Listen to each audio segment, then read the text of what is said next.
What's good? Dude, that intro video is money.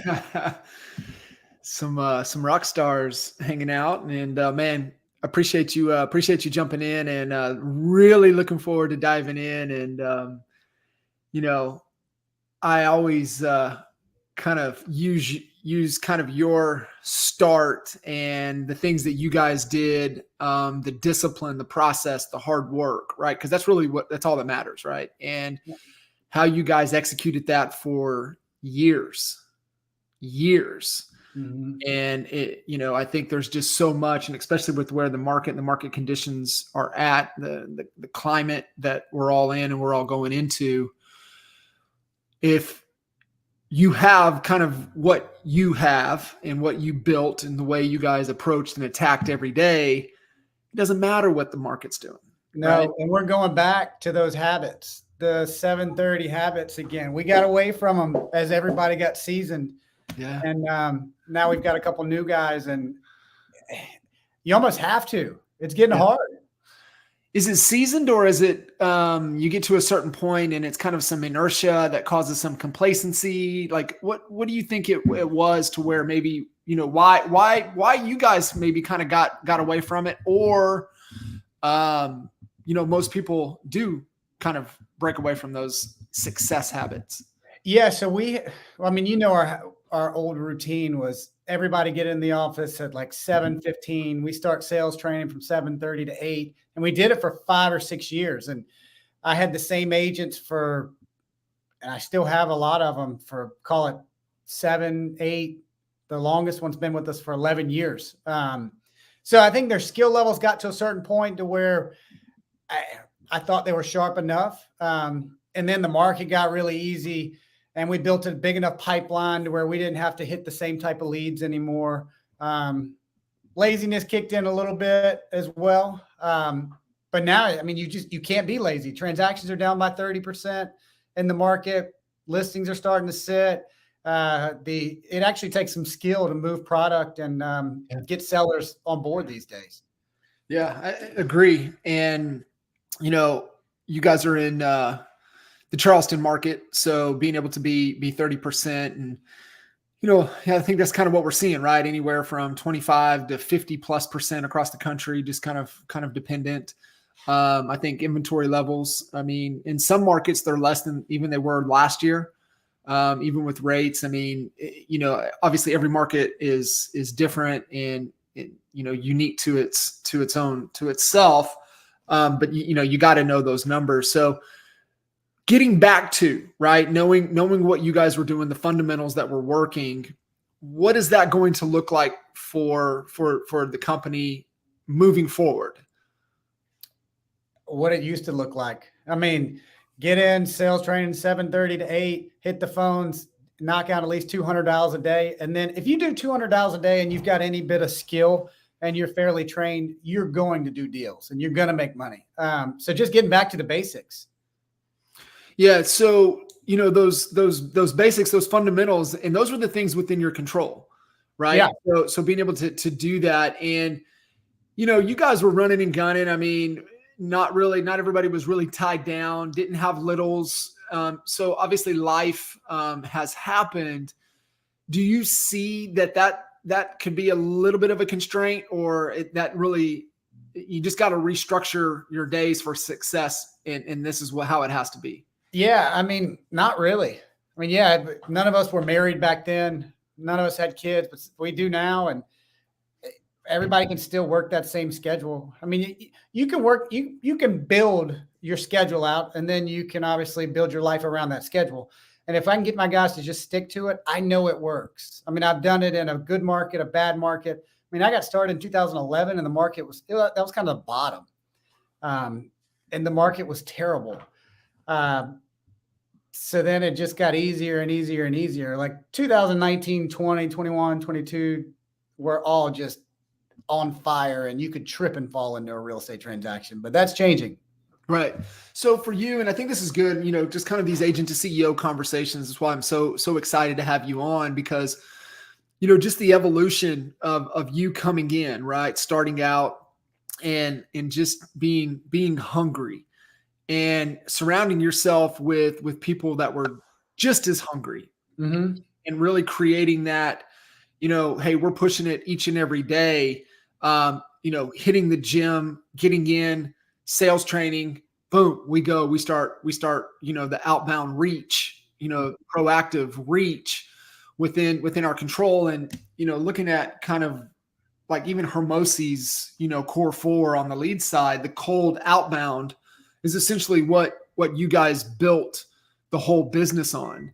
As things have changed over the last decade, being built on that outbound prospecting side of things and just hitting the phones and making dials, obviously connect rate is a little bit different. What are you guys seeing, to help increase conversations? Because not only is it dials, but it has to be a contact ratio. Yeah. I mean, so when I first started, it was like cold calling, heavy. And then obviously the world has changed. Text message is key now. So the amount of text messages we get out in a week. And then social media, just trying to find these people and see if you've got any mutual friends with them. If they're a hot lead, and using the back door through social media, whether it's LinkedIn, Facebook, Instagram. It's just how many conversations can you have?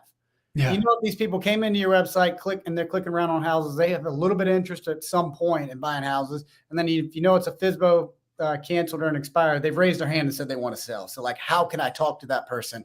And I know if I can talk to them, I've got a good chance of getting in the door. Yeah.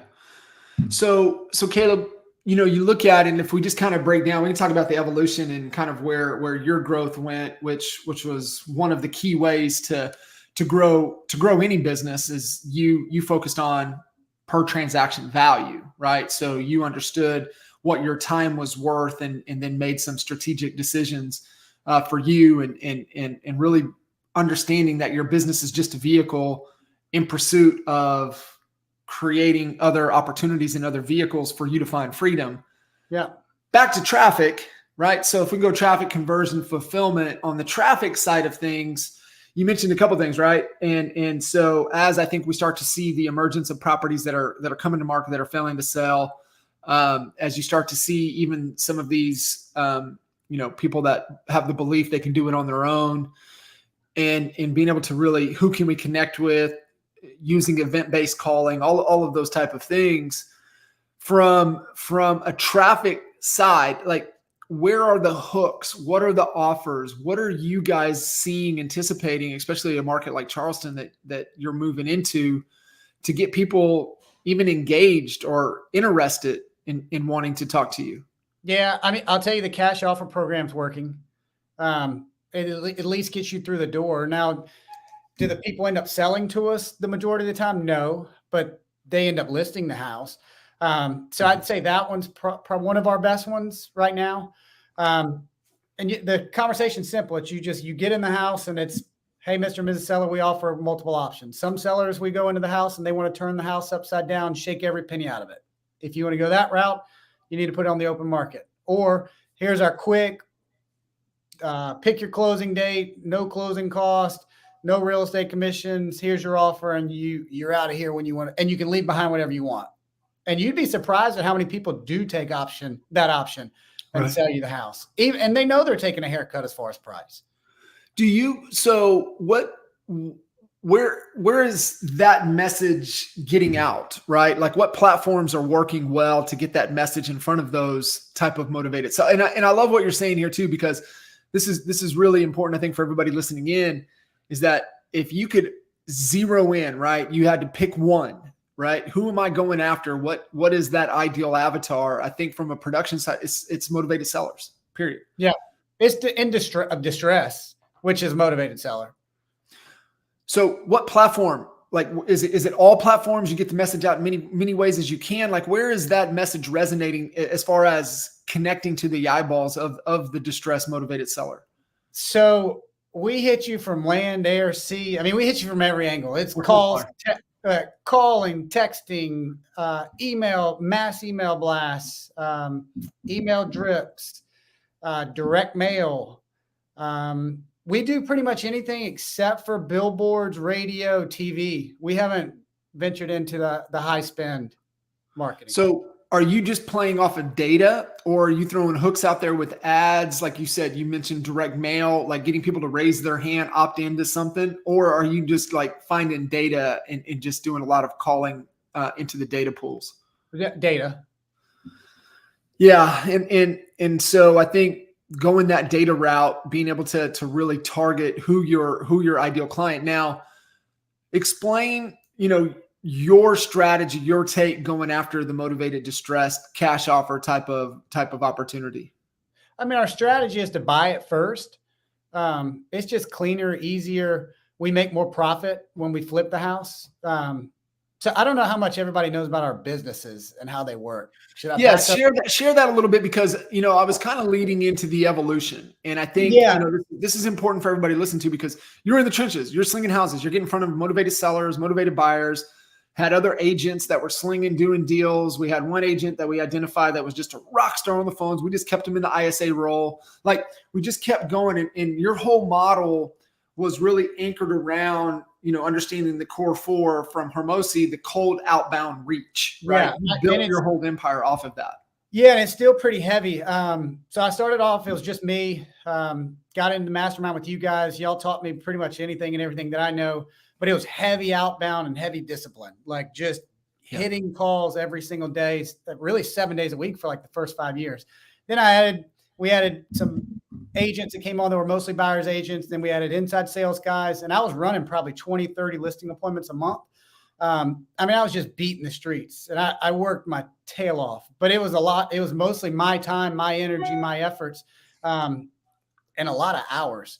Yeah. So then I started meeting with all these sellers, and I figured out, call it 2 to 5 of those 30 people a month that I was meeting with were just super motivated and didn't want to list the house and would have rather just sold it to an investor cash. So we started selling houses to like American Homes for Rent, some of the funds, a couple flippers in town. And I'll never forget, I made a guy like $100,000 in about 6 minutes one day. And I'm like, shit, I'm sitting on the wrong. I remember you and I having that conversation, and you're like, bro, like, and I remember you were like, am I missing something? Because I can sling $10,000 deals at a time and do 10 of them, or I can do one and make the same amount of money. Yeah. And now I'm all about like working less and working smarter, and just, shit, if I could sell 4 $10 million houses a year, I would do that versus just beating my head against the wall over and over again. All right. But yeah, so I made that guy about $100,000 in a couple minutes. And I'm like, all right, I'm in the wrong seat here. And I know I'm making American Homes for Rent rich. They're buying these houses at like 50, 60 cents on the dollar, and I'm making a $3,000 to $6,000 commission. Like, how do I get in that seat? So I joined another mastermind that had the majority of the best single family fix and flippers in the country. And then we built a fix and flip business to where we fix and flip in wholesale deals. We'll do about 75 to 100 deals a year on that side of the business. And then we transitioned into buying mobile home parks and apartment complexes about 5 or 6 years ago, because I was going to those masterminds and I was seeing, all right, who are the wealthiest people in the room and who have the best lifestyles? And it was the multifamily and the mobile home park syndicators or owners. So we started taking all the cash that we're generating from the retail brokerage team and the fix and flip team and using that as down payments on apartment complexes and mobile home parks, which in turn, those assets offset most of the taxes from those other two businesses. So it's like a circle of how the businesses work, but they all complement each other. Does that make sense? It makes so much sense. And I want to, just kind of highlight some things that you said there, because it's super, super important for people listening in. And this is where they get in trouble, is they don't have that one core pillar that's generating the resources and the opportunities to help fund these other vehicles that build wealth. Yeah. And I think the more that people, because like you have this machine, right? And it's just going. And then you're providing, the fruit that it provides in taking that and putting it into these vehicles like you're talking about, apartment complexes and mobile home parks, and those become wealth building vehicles. But you also said something there that I think a lot of people missed. You evaluated it on two factors. And I think this is important for everybody to get really, really, really clear on. And especially where we are right now, because I think we're in a really cool, creative, how do I want to design this to be proactive moving into this climate in the market that we're in, is that you said, who's making the most money and who has the best lifestyle? Mm-hmm. And it has to check both boxes. And I think that's where a lot of people get tripped up and they're like, man, make the most money. And then they go in that rabbit hole and they think they're going to commit to it. And then they get down the path and they're like, oh, this sucks. Yeah. Let me back out. Let me backpedal a little bit. So how come that was so important for you? So I had a mentor, one of the other masters. So dude, I've been in like 4 or 5 masterminds at a time, at any given time. And one of the guys that ran that mastermind, we did a whole vision exercise, and it was building, how do I want my day to look? How do I want my life to look? How do I want my lifestyle to look? How much money do I need to make to create that lifestyle? And then how much of my time do I want to give up to have that lifestyle? And you're the Imagineer. You imagine it, and then let's figure out how to build it. So we imagined it, put it all on paper, and then it's like, all right, now how do we take the businesses that we have to serve that lifestyle? Now, it's not quite to where I want it to be quite yet, but I mean, I live a pretty good lifestyle, and we've got some really good people on our team, awesome staff, it's been fun to build it for myself and also to help them build good quality lifestyles and reach their visions as well. So I'm glad you said that, right? Let's hit on the vision a little bit more. And was it a little bit of trial and error for you to get to that point of what you want it to look like? Or was it always something that you were kind of seeking?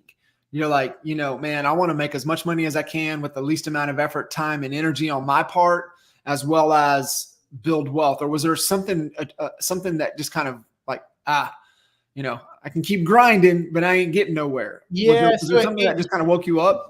It used to be make as much money as you possibly could. And man, scale. And we scaled up to like 25 people at one time, and I wasn't making any more money. And I hated it. I had people problems.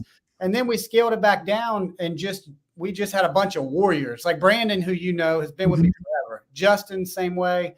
My staff, Shay, Mark have been with me for a long time. Like, I just enjoy it better with my core group that's loyal, that's fun, that's trained.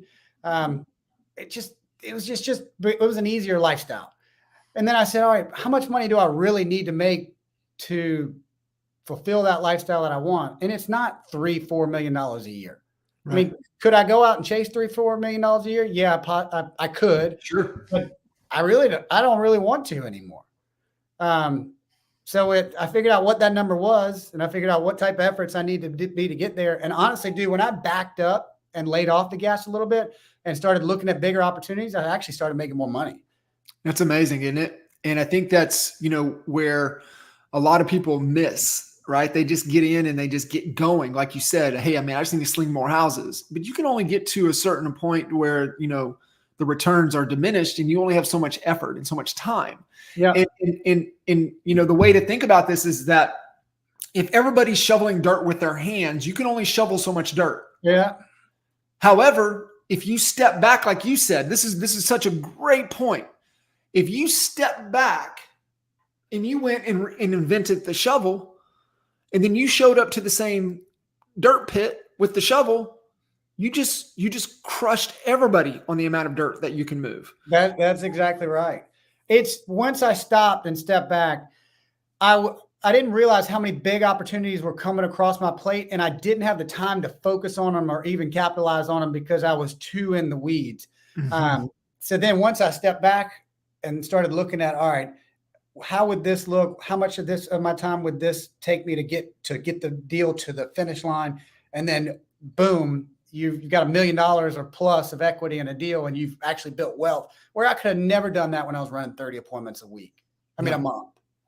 You don't have time. No chance. And then, you start to make sweetheart deals just to give you some sanity, to give you some peace.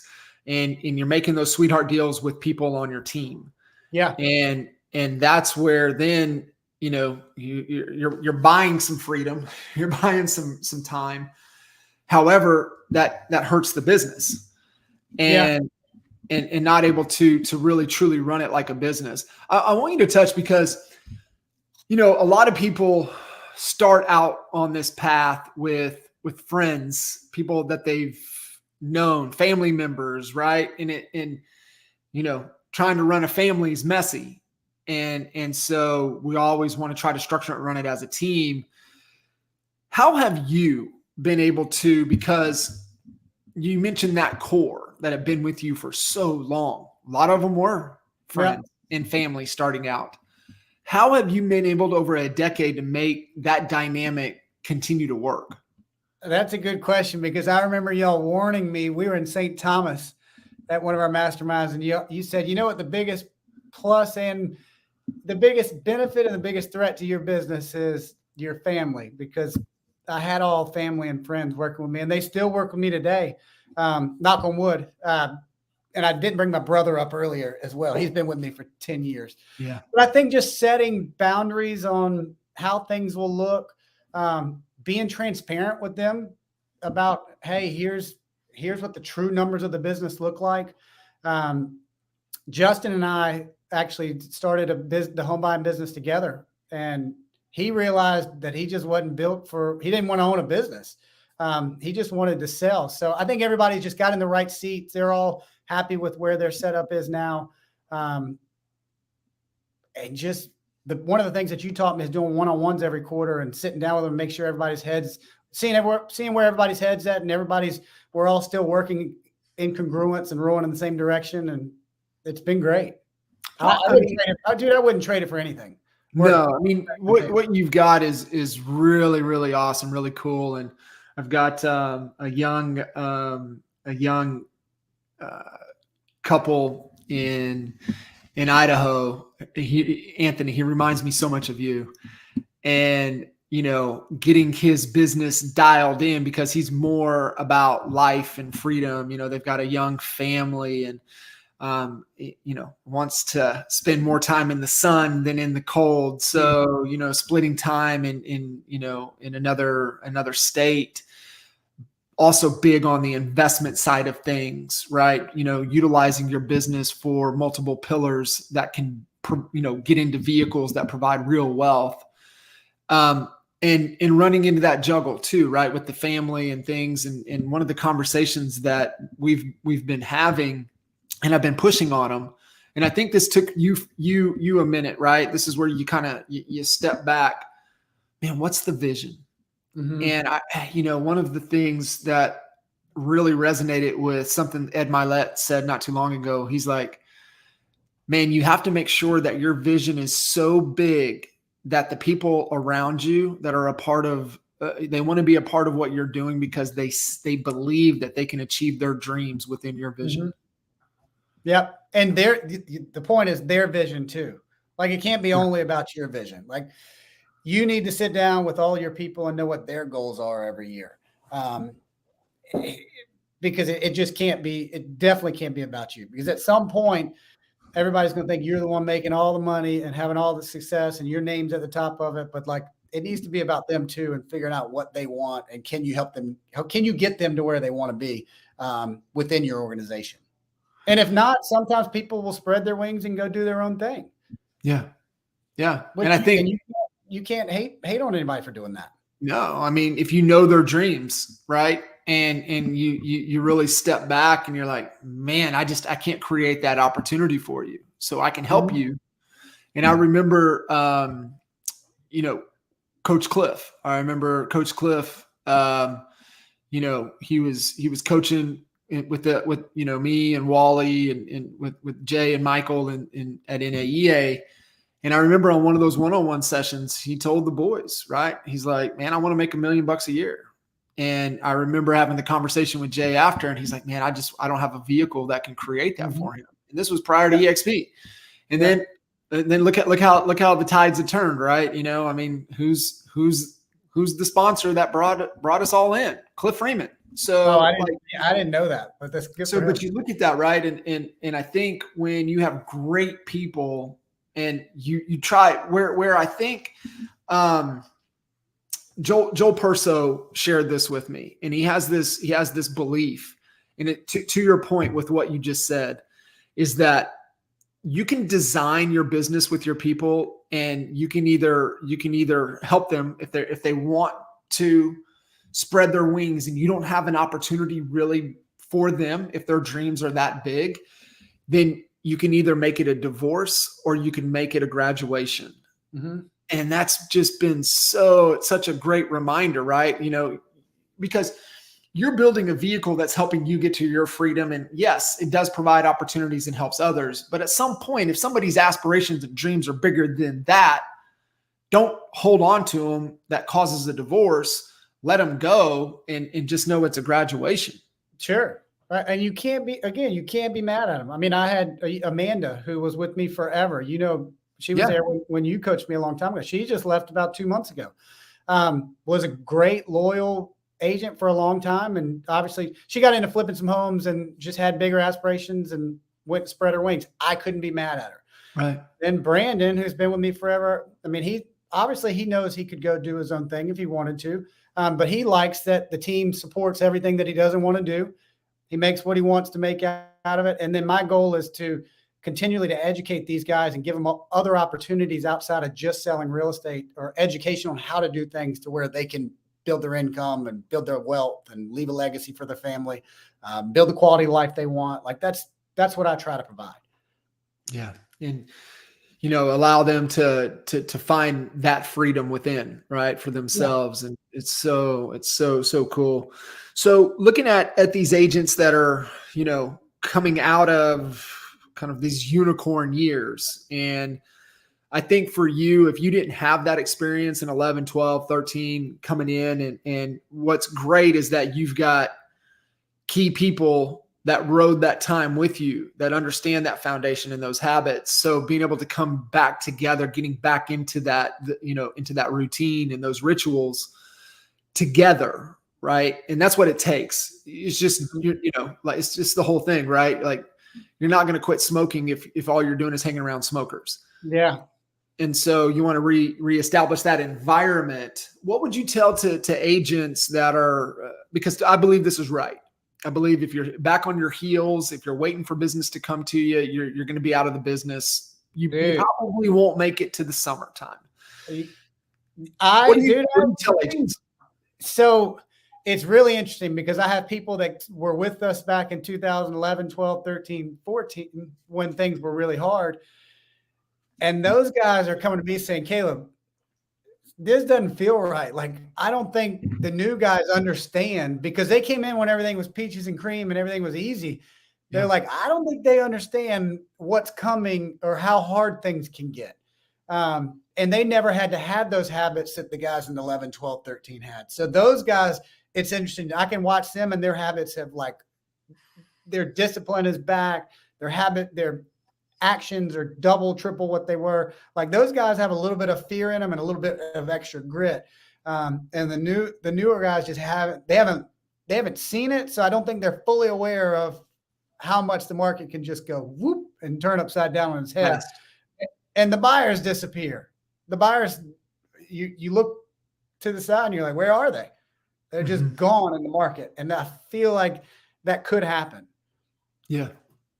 I agree with you. And I think it's just a weird mix, right? It's just a weird mix of combination of inventory, interest rates, just uncertainty, political climate. There's just so much nonsense, and there's just so much stuff that's making it tough to kind of grasp onto. And so I think getting back into the fundamentals of doing the things within your control is the only way to go. Yeah. Only way to go. Yeah, and real estate agents as a whole have never been known for being good money managers either. And I think people have had such high incomes for the last 4 or 5 years that it's hard to take your, like, if you've got a monthly spend of $30,000 to $50,000 a month, it's hard to bring that back down to $10,000 a month when the income's not there. So I think you're right, dude. You're going to see a lot of people get out of this business if the music stops. But I tell you something that's interesting that I think is changing is information travels so fast now, and fear can spread through the market so fast. I think the light switch can go off fast, and I think it can go right back on fast too. Like when COVID hit, I thought we were doomed. And the light switch turned off for like 3 weeks. And then once everybody found out that people were back out buying and rates were still low and everybody got over the whole fear of it, it was like the gasoline got poured on the market. So I think we're going to see some sharp turns here over the next 24 months. It's a great point. It really is. And you know, my thoughts, and I would love your thoughts on it. You know, as an agent that might be, oh shit, you know, I don't know what to do, right? I didn't get to ride through this. And if I'm trying to ride alone, would you tell those agents, hey man, don't get out, get aligned with somebody like yourself that has a proactive team approach that provides a high level of accountability and guidance and structure to go have those conversations instead of exiting the business? Go have the conversations to align and join with others. I think that's what they need to do, whether it's hire a coach, spend the money on education, go join a team, or get in some sort of mastermind. Because you need to be people are gonna have to sharpen the tool. But I would definitely don't quit. I mean, go find somebody that's been through it and ask them how they got through it. Yeah. Because those people would love to help, especially the new guys. Yeah. Such a great point. What would you tell, just through your learning experience, maybe to help somebody that's kind of in the situation, to help collapse time, as they're proactive, they are going to open up opportunities, right? They're going to talk to people that are in a distressed, super motivated situation. What would you tell those agents as they start to have those type of conversations of how to deal with it? Do they just kind of get through it and help them the best they can? Do they try to find somebody to partner with, maybe get a piece of that opportunity? Like what would you tell agents that not on your team, right? Because you have a process. They know they have an option. But as these agents are coming into this market, they've never really had this option. Now they're going to be more and more frequent. How would you tell them to approach it if they've never gone down the, you know, getting a piece or getting in on the investment side of the deal themselves? I mean, I don't know that right now is the best time to get into on the investment side of the business, and delve into that unless they're fairly liquid, just because I think there's a lot more risk in the market right now. But I just think locking arms with somebody that's been through it, and we're not recruiting, we're not hiring new people, we're not bringing on any new people, we're not interviewing, but there are people in town that are, and there's people in every market that are. Go find that person. I mean, a portion of something is better than a whole nothing. So if you got to bring somebody in that's been through it, even if you get someone that you don't even know how to help, as far as you can't figure out why your listing is selling. I bet I had 5 agents in the last 30 days have called me to bring me in to co-list stuff because they can't figure out why their house isn't showing or why it's not selling. Like, reach out to me, reach out to somebody that you know that does well and that's been through it, and they can probably help you get to the finish line. Because these are $2 million listings. They would rather take 30 grand, half of the 60 grand commission, than nothing and get fired. That's right. No, I love that. Such a great point, such a great reminder. And yeah, I mean, there's always a move. And I think for a lot of people in the market right now that especially haven't gone through things like this, that a lot of people, you know, they've listed houses that have all sold, right? They've never been in a situation where they have active inventory that's not selling. And it's like a head scratcher. It's like, that's a damn good property. I do not know why it's not selling. That's right. And dude, it's like, not only have they always sold, they've sold in a week. So they don't even have to, they don't understand like what it's like to call that seller every week and let them know how many clicks they got. Here's what's sold in your neighborhood, and communicate over a 30, 60, 90, 120 day, 150 day period of bringing bad news to the seller, but keeping them in the loop. Yeah. Like they have no idea how that, I mean, I used to, in my calendar, Thursdays were my price reduction / seller conversation days. And those days, I haven't had to have those in years. Yeah. Yeah. Those are coming back. Those are usually the heavy drinking days after that. Dude, it felt like I was going to the boxing gym in the morning. Yes. But I would do it, and I did it every Thursday, and those days are coming back.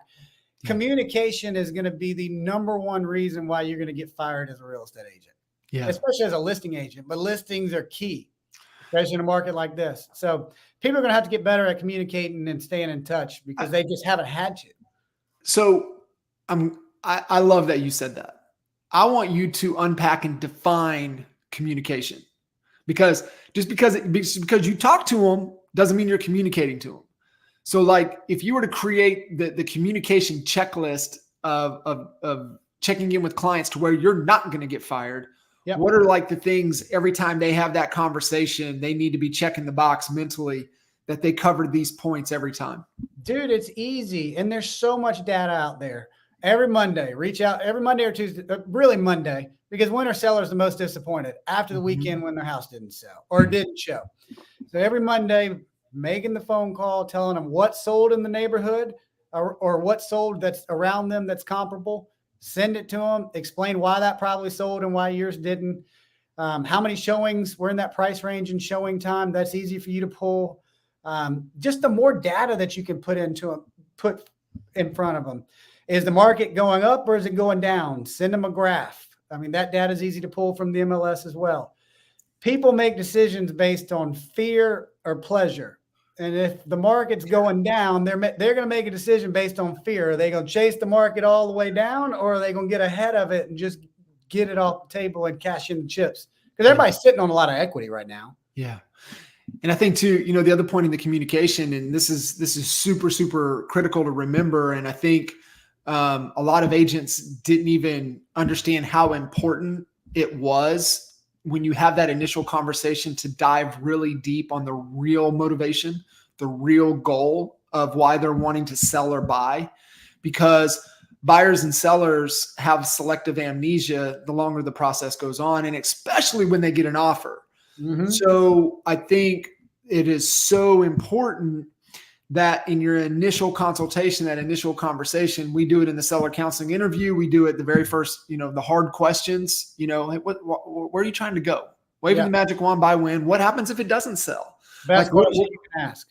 What are you willing to walk away with? Like, what's the bottom line here? And you're going to have to, as an agent, write that down, put it in their notes, put it in the CRM, put it in the file, whatever. And every time on Monday or every time on Thursday, you're going to have to remind them of their motivation, their goal, because they're going to lose sight of it. They're going to lose sight of it. And they get mad, man, if you don't set good expectations, especially when they're used to seeing everything selling in a week for so long. They get mad fast these days. So communication and setting good expectations is key. Like if I'm going on an appointment today, let's say it's an $800,000 house. And 60 days ago, it was an $800,000 house, but it might be a $760,000 house now. Right. I'm showing net sheets down to like $710,000. And I'm like, here's what it would sell. Here's what your net looks like at $710,000. I think this is probably worst case. Yeah. $799,000 is best case. And I'm showing like 4 different price points. And then I'm showing them like, okay, your net should fall in this range, but what if it falls down here?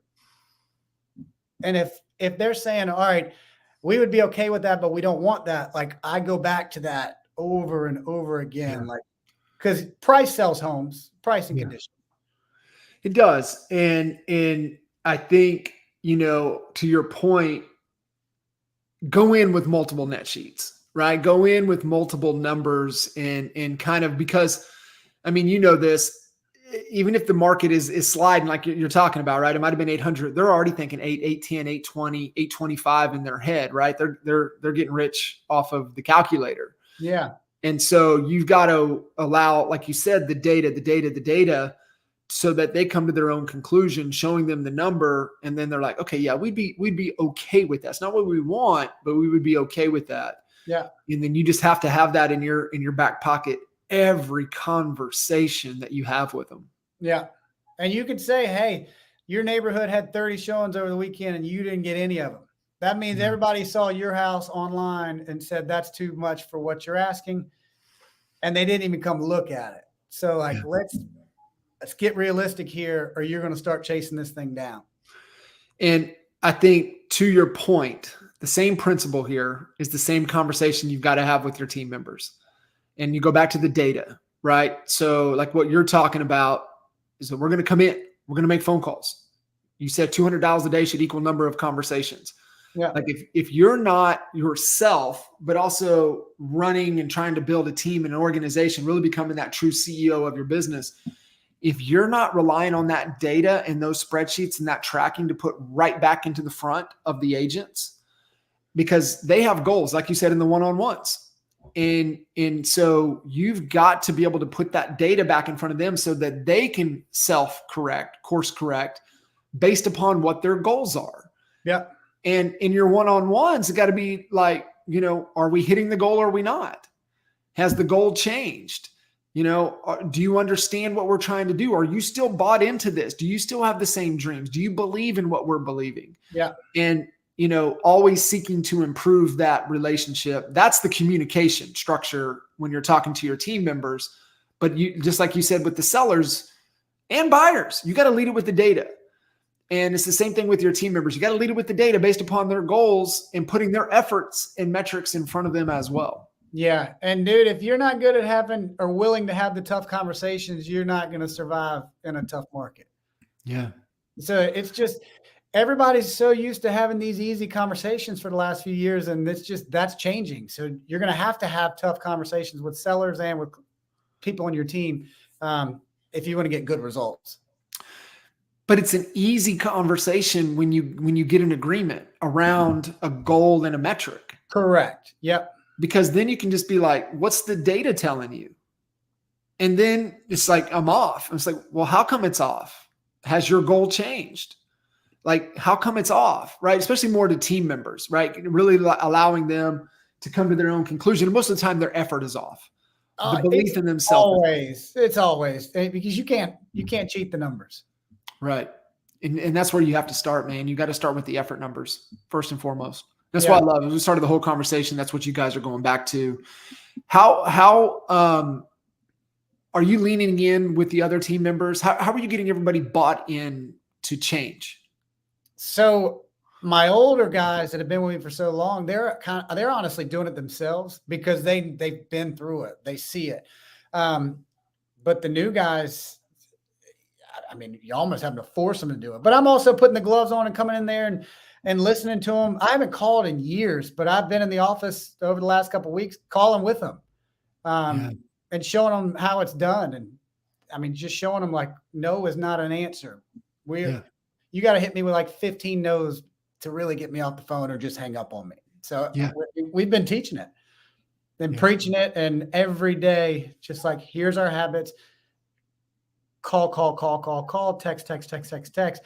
If you set an appointment, it is follow up. I mean, it's just be relentless and you'll be fine. Yeah. I love it, man. And you nailed it, right? I think the number one thing there leading through change is having that big vision, right? Of where we're going, what we're doing. Here's the opportunity, really laying back into the core values, the purpose, the vision, and repeating that often, but you're also in there, leading by example.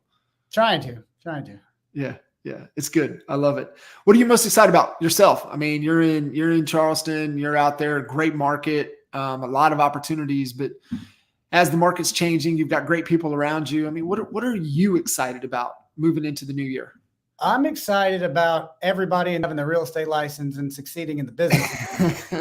So I think it's going to be a little bit of temporary pain that's going to open up more opportunity.